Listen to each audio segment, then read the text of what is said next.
Nagsama-sama sa ngayon sa Congress ang mga taong tudong pabagsakin si Sara Duterte at sila ang mga taong gustong wasakin ang pagka-BP ni Sara Duterte at gumagawa ng mga kasinungalingan na wala namang katotohanan na binibintang kay BP Sara Duterte. Ganun pa man, hindi pa rin naniniwala rito ang mga taong bayan sa Congress ang ipinakita o nilalabas ng mga walang katotohanan na ebidensya about kay BP Sara.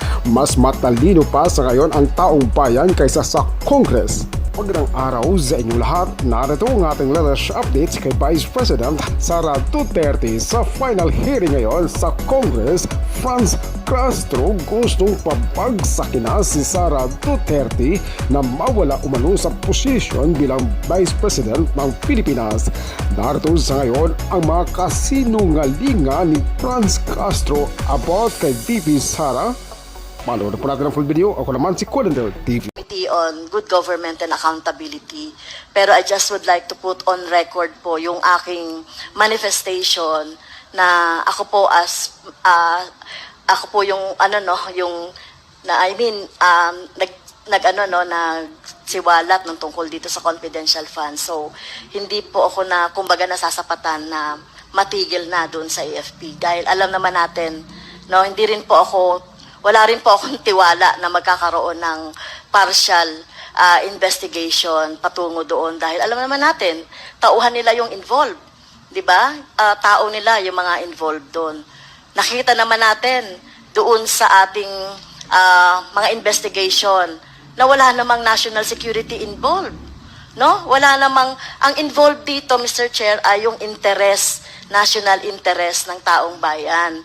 Ang pondo na 612 na kagaya nga na sinasabi ni Congressman Raul Manuel, sinasabi ni Congressman Luistro, na kung nagamit ng maayos yan, na bigay natin yan sa ating mga estudyante, sa education, at pangangailangan pa ng ating mga mamamayan. So, ang tanong ko po, Mr. Chair, yung po bang investigation ng AFP, hindi na tayo involved doon. At kailan nila sasabihin po yung investigation? Kailan sila magkakaroon po ng report doon sa investigation?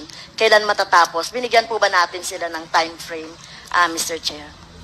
Tayo po ay makikipag-ugnayan po sa AFP. And in addition to that, tayo po ang pwede po natin na gawin. We can recommend the filing of cases to airing officials, pero hindi po kasi tayo ang tagalitis. Ang proper ahensya po na po pwede pong maglitis dyan ay yung Office of the Ombudsman.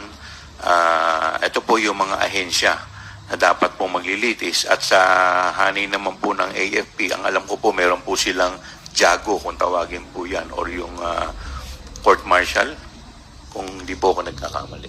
Mr. Chair? Thank you, Mr. Chair.